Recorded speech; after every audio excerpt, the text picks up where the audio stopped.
Johnny Rocket Launchpad. And now, here's Johnny.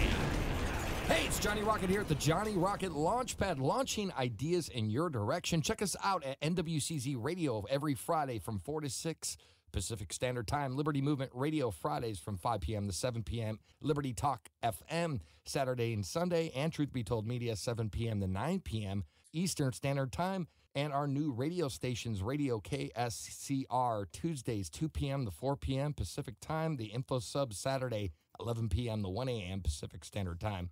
And we are also featured on LibertyRadioNetwork.fm, iTunes, and jrlp.podbean.com, Twitter at JRLaunch, and Facebook.com/JRLaunchpad, and JohnnyRocketLaunchpad.com.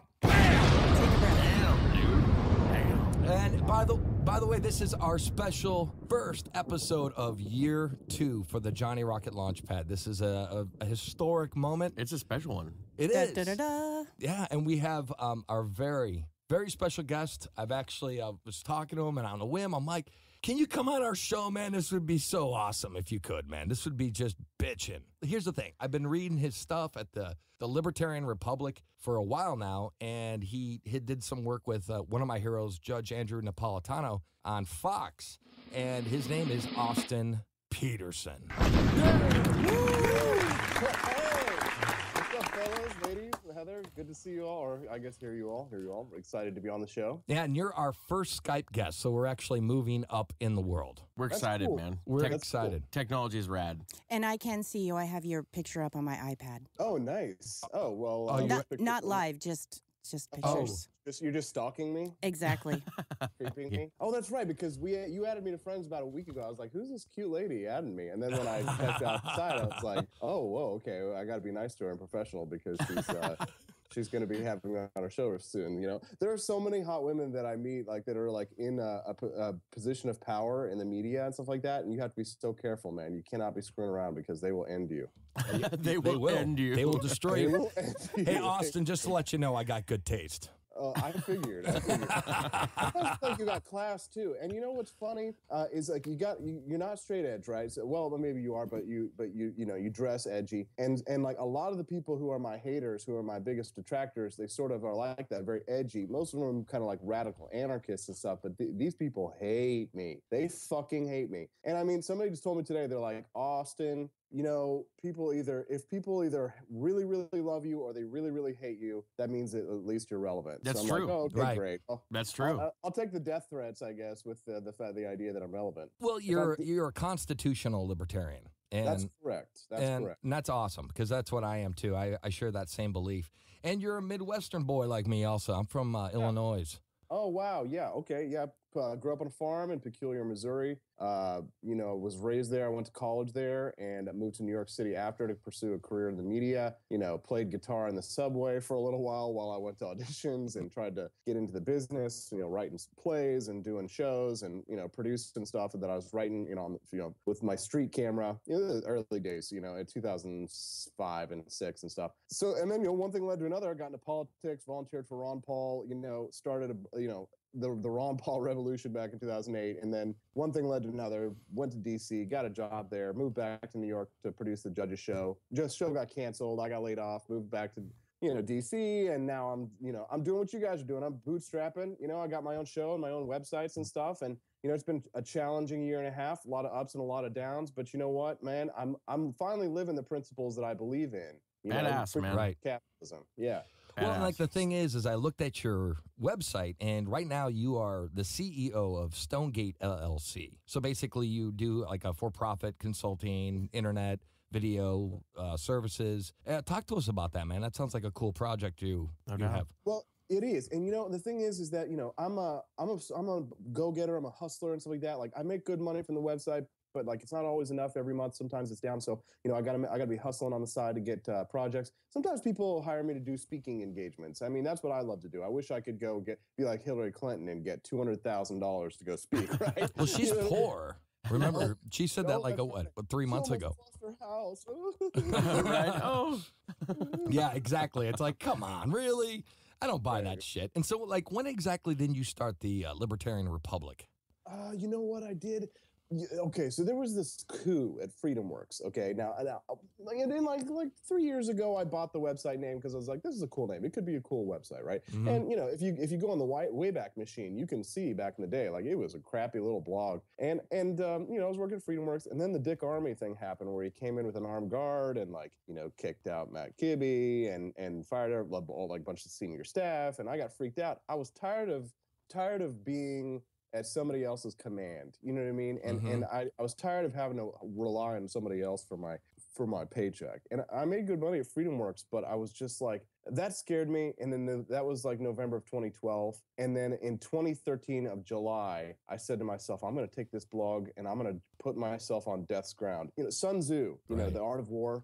He said, if you put yourself or your soldiers on death's ground, meaning that there's no escape, that they will fight because they know that if they don't fight, they'll die. It's like the beaches of Normandy when the Eisenhower sent them over to invade France when they were on the beaches, Utah, Jupiter, Juneau, all those beaches. Sure. They had no escape. And so I said to myself, I'm going to put myself at the mercy of the free market. And I'm gonna say fight or die. I'm making a little bit of money on this, but if I had 8 hours, 10 hours my own time, could I make more? Yes. And boom, there was crazy days. Sometimes I'll get viral articles, I'll make a lot of money. Other days I'm like, oh shit, I'm not doing anything. But it's rewarding because I'm responsible for myself. And the Libertarian Republic has been going for a year and a half now. Nice. And that's No, but I told you, you're a go-getter, and that's what it's about. And so am I, man. We kind of live on that same kind of principle. We're living the dream because I feel good about spreading liberty, and obviously you do. And how is the Freedom Report podcast you're doing? How's that coming? It's big. And I think it's like the podcasts and right now, it's like the wild, wild west, like back in the days. Go in, set up a tent, start paying them for gold. And it's true. And the thing is that because technology for podcasts, right, it's an old technology. People have been doing top podcasts for like a decade. Mm-hmm. But if you go to Time Magazine, you read a story, despite being also 2004, podcasting is attracting listeners and advertisers alike. Mm-hmm. Now, what's happening? People now, they've got Bluetooth devices. They can put it in their phone. Their phone can play it through their car stereo. So that what'll happen nowadays is everybody wants a podcast, or if they're cleaning, they want to listen to a show. So I started up a show, man, and just a year and a half ago, sitting around in my underwear, and now last year I had 7 million listeners. Wow, Mm-hmm. That's great. Damn. It's a lot of listeners, awesome, man. I mean, that's good for one dude sitting around in his underwear, It's pretty fly for a white guy, man. Right. But the thing is like I used to work for Fox Business. Our show, we would get maybe, if we were lucky, we'd get 100,000, listeners. Mm-hmm. Or viewers for a show. That was a good rating. And that's broadcast, right? And that's broadcast, man. Yeah. They got way more money than I do, and they're sinking a lot more into those shows. But I'm doing it, and think about it, from the advertiser's perspective, why would an advertiser pay, all of that money for a television ad when I can give them more impressions for less cost? Right. That's right. Yep. Totally. And so how was it working with Judge Andrew Napolitano? Because he's awesome. He is. It's grueling. I mean, think about this. I'm not a lawyer. I'm not law trained. But I'm just a very passionate, autodidactic individual. And so when I came on the show with the judge, I had sort of a learning curve there in the beginning, especially working at a professional news organization, especially it being Fox. I mean, Bill O'Reilly's office was right across from me, and he hated me because I sang loud. But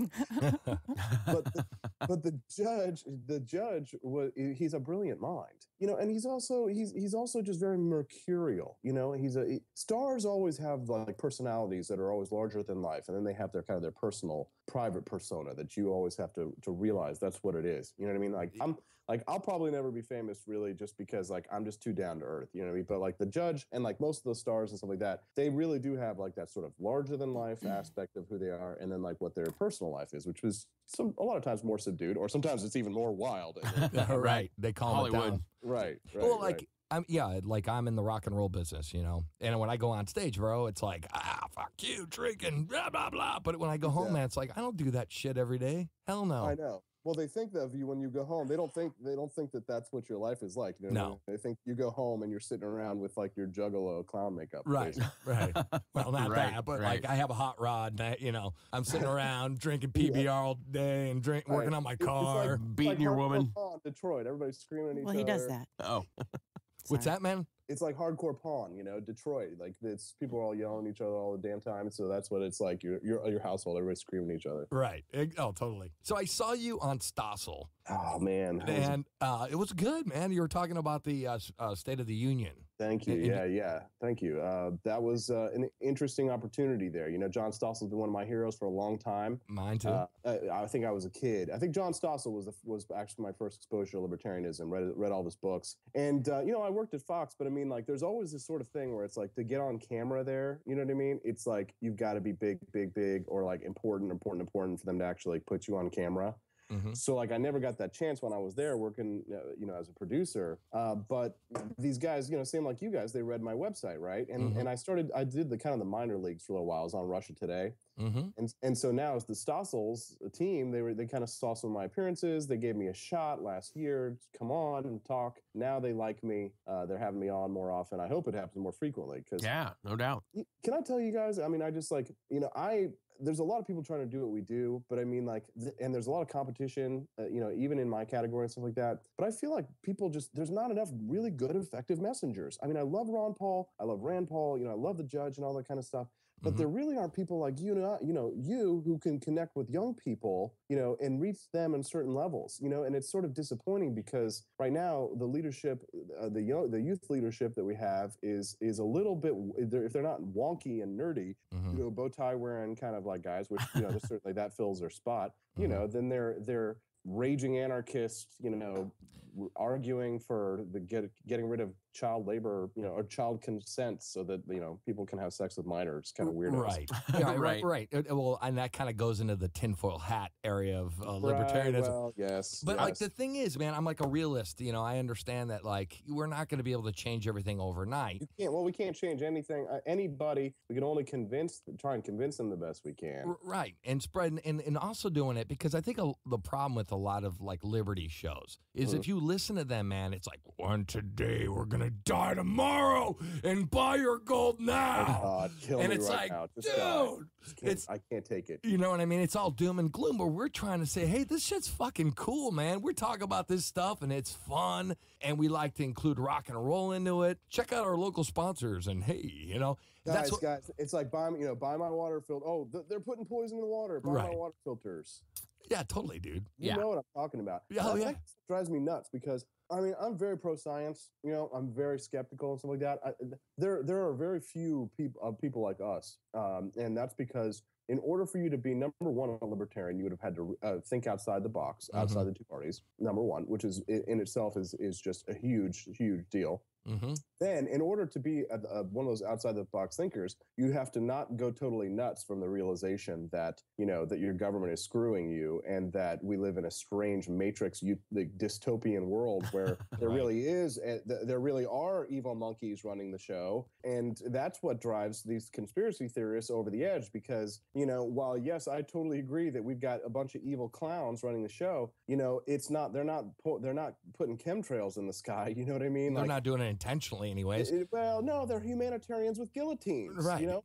Yeah. Humanitarians with guillotines. I mean, they will save us all, but so chop off your heads in order to save us. Well, I'm a free market capitalist guy myself, and that's what I believe. I believe that is the answer, and that's the most fair system you could possibly have. You don't force somebody to buy something. Somebody wants something, they give you money for that service. It's a fair deal. Everyone is rewarded on both sides. And that's the greatest thing about the free market. Well, we really don't have a free market as much as we're number 12th in the freest economy right now, apparently. But at the same time, it blows my mind that people really want to rely on government. And I tell people, have you been to the goddamn DMV? We're programmed to do the least amount of work for the maximum amount of benefit. If somebody tells you you're going to get something for free and you don't think about it and you don't care and you realize that there's a certain line that if you cross, you know, you don't have to work so hard, you make more money staying home rather than you will going out there because the way the income tax is, you know, you get screwed if you actually do work. Right. So at a certain level, you know, and so that's those, you know, people fall through the cracks because there's no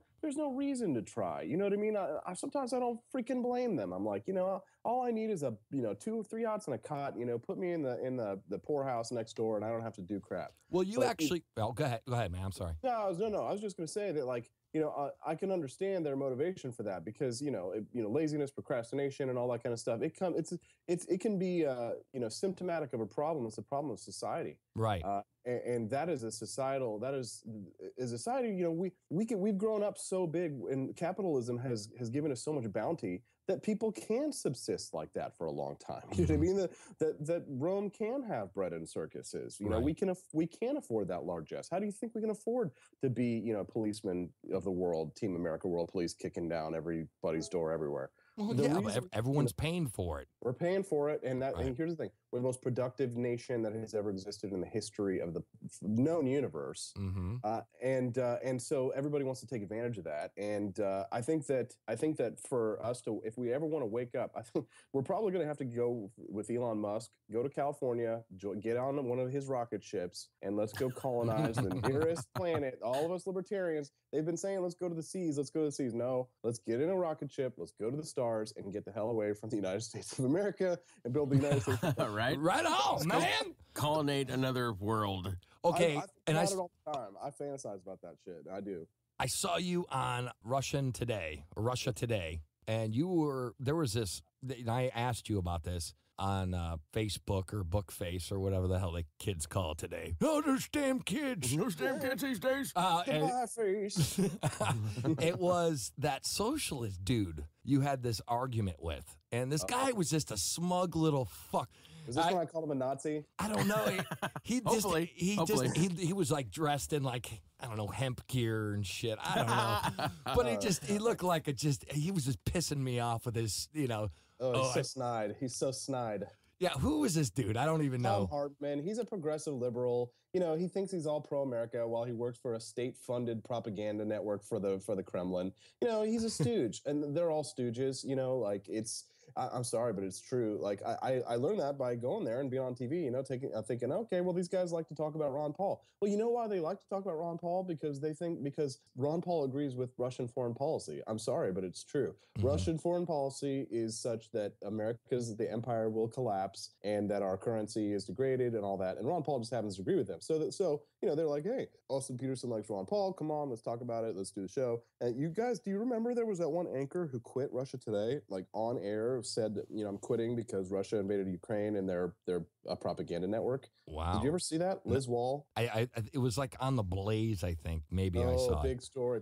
And Liz is actually a close friend of mine. I mean, you know, it's all about hating America. And, you know, it really opened my eyes to sort of the bigger game, the bigger world game here at play. And I think sometimes that Ron Paul misses that, mostly because he's not isolationist in the sense that his philosophy, like, you know, if implemented, would leave everyone alone to sort of like, if you wanted to be a globalist, you could. But it's isolationist in the sense that he's so focused on the United States, he's so United States centric that he forgets that, like, you know, hey, they had 3 freaking Russian spies today caught in New York trying to like get girls, you know, to get Manhattanite, you know, women to become spies for the Kremlin, for Moscow. I mean, that kind of stuff. Those are war games. Mm-hmm. Oh, totally. And so we have to talk about that stuff. And I think that, you know, when I was at Russia Today, you know, Tom Hartman, people like that, they're hosts. Mm-hmm. You know, they're either puppets or they're willing accomplices or they're stooges in many cases. And, you know, or they just, you know, they're careerists. You know, hey, here's a job at an international television network. You know, here's a well-paid job doing journalism. Like, do you know how much I would kill for a job like that? Well, yeah, but they get paid, and so they don't give a shit. Whatever hands up their ass, they're gonna talk. That's right, but I just beware wolves in sheep's clothing, because when 2016 comes, I'll bet you they aren't going to play as nice with Rand, because Rand is a little bit more wise to their BS.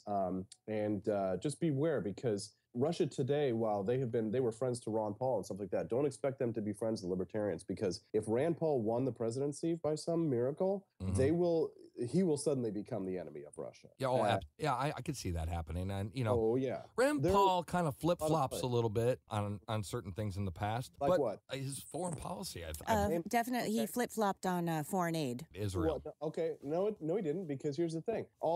When you say flip-flop, you have to assume he said no foreign aid to Israel, right? But the problem is that the way that he structures his bills is such that he makes it sound like an attack on Palestine, that you have to cut aid from Palestinians first. And everybody knows that's not going to happen. But here's the thing, from a principled standpoint, of course you would cut aid to the Palestinians first, because they've elected a terrorist government. Right. So of course you would. And it makes sense. That's Rand's trying to be practical. So when you say, oh, he doesn't do that, I'm sure he doesn't support giving monetary aid to Israel as a matter of principle. Mm-hmm. But when it comes to tactics, he's going to take a more pragmatic stance that's going to make him look good to the base. That's brilliant. That's freaking brilliant. And so the problem is that not enough people read the legislation. They're not privy to what's going on Capitol Hill. I'm not trying to cover for the dude. I'm just saying that, like, I do read the bills, and I do see, like, what's going on, and I know his staff, and I wouldn't vouch for him if I thought that they had ulterior motives that were negative.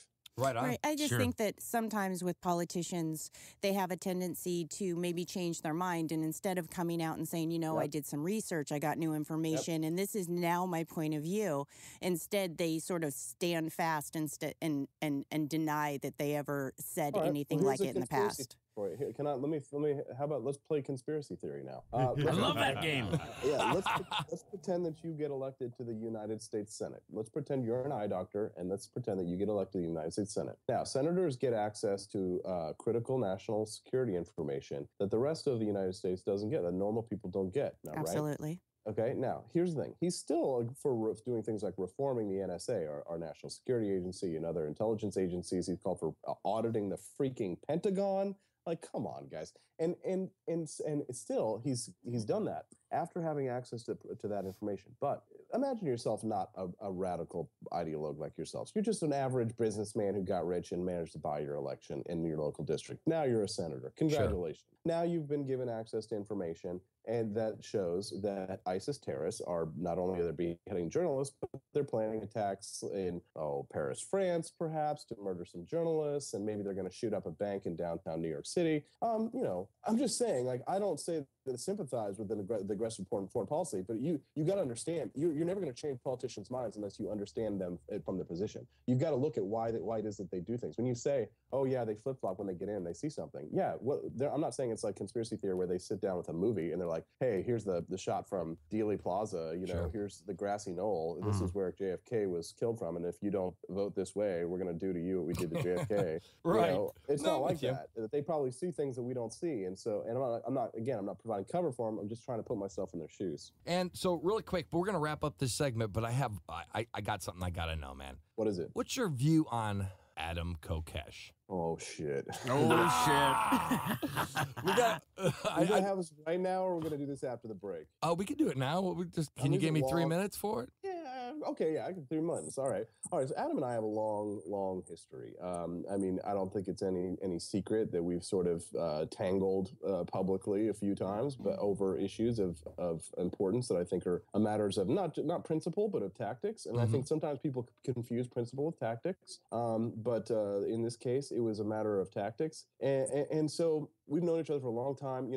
Adam Kokesh and I used to dress like ninjas and go around putting, end the Fed banners all over Washington, D.C. Right. Fantastic. Yeah. And we'd get, we'd get drunk and we'd like screw around with girls and like, we were always buddies. Mm-hmm. Now, he's very aggressive, and I'm aggressive, but I'm a little bit more. I guess you could say I'm charming. But Adam is more of a kind of a aggressive in a more hostile way. So sure. And I was very supportive when he went to the Jefferson Memorial and got slammed for dancing. I mean, that was a fantastic demonstration. No doubt. I remember seeing that video. I love that. Yep. Yeah, you saw that video yep, too. I did. Oh yeah, and that's being totally objective. However, sometimes I think Adam takes things a little too far. And the reason why is because you want the American people to, it's not just about fighting the government, it's about fighting for the hearts and minds of the American people. We're never going to have a libertarian society if the American people don't trust us, believe us, believe in our ideas. Mhm. You know, do you think that, like, you know, Stalin, or not Stalin, but like Trotsky and Lenin and those guys and stuff like that they didn't like win the hearts and minds of the Soviet people in order to convince them to like join the Red Army? That's how they did it. That Yeah. was the people, number one thing. People loved Hitler. Yeah, he was. They did. Yeah, They loved him. He was like the cat's meow. He was Yes. Kanye West. charismatic. He was very, Yeah. very charismatic guy. And he captured their hearts and minds, man. That's what. Absolutely. And so here's the thing. I think sometimes Adam ventures kind of into scary territory because, you know, he wants to have a confrontation with the feds over, you know, gun control by marching across the bridge, you know, with weapons. we know a guy like that. Okay, all right. And so I thought that was the wrong move. And the reason why, here's the thing. Theoretically, I'm not opposed to something like that. Mhm. But because I sometimes, you know, Adam seemed a little unstable, at least at that point. He seems to have calmed down quite a bit after his incarceration. I noticed that Oh, also. So did I after my Followed out. incarceration. I don't know, but but Adam's a good guy. I just thought that I wanted to make a point that we should do something positive. Libertarians were always so aggressive and confrontational and hate the state, smash the government. So instead of, because obviously he got arrested and wasn't going to happen, I planned the day before his armed march to have a toy gun march, and I marched with maybe a dozen or more people. We got a shitload of media, and we raised money for Toys for Tots. So we donated to kids. We got a bunch of toy donations. Wow, that's cool. And we were rallying for the Second Amendment. I mean, I had to go get all the stupid permits, obviously. Yay, permit for my freedom. But Yeah. it was time for shit. Dude, I had an armed procession. They gave us I felt like Martin Luther King walking down the street, except I'm carrying a squirt gun, and like a realistic. But it has to have like orange paint on it. Austin. They did, and they checked, and the guards checked our guns before we crossed the bridge. Jeez. And I'll tell you, you can go see it. It's funny because I have a very realistic-looking AK-47. Okay, and I'm carrying a realistic AK-47 marching across the Arlington Memorial Bridge. And yeah, it's funny, yeah, it's silly, but we made a good point. We made our stand. No doubt. People were like, "Hey, holy shit! There's a guy with an AK-47." Oh, okay, it's just a bunch of crazy, stupid idiots. Whatever.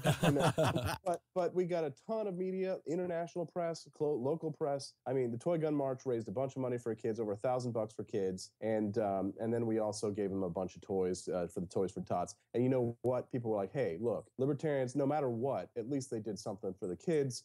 These are sane people. These aren't people who just want to go start shooting up the Capitol building like ISIS or something. People who care. These are people who care about our country. Absolutely. I do this. I care about these ideas because I care about my country. I care about my countrymen. I care about my family, my friends, my communities. I've been all over this country. I love this country, man. Me too. I love its people. I do this because I'm full of joy, and I do it because of love, not because I'm full of hate. Man, that's brilliant. And that's what we do here at the Johnny Rocket Launchpad. We don't do it because we're speaking against the terrestrial radio. We have to be on internet because first of all, I can say fuck a lot. But other than that, we do this because we are saying shit that the status quo doesn't want to hear. This is Johnny Rocket here at the Johnny Rocket Launchpad, launching ideas in your direction. We're going to listen to some Billy's Burns. We're going to be right back with Austin Petersen, so stick around.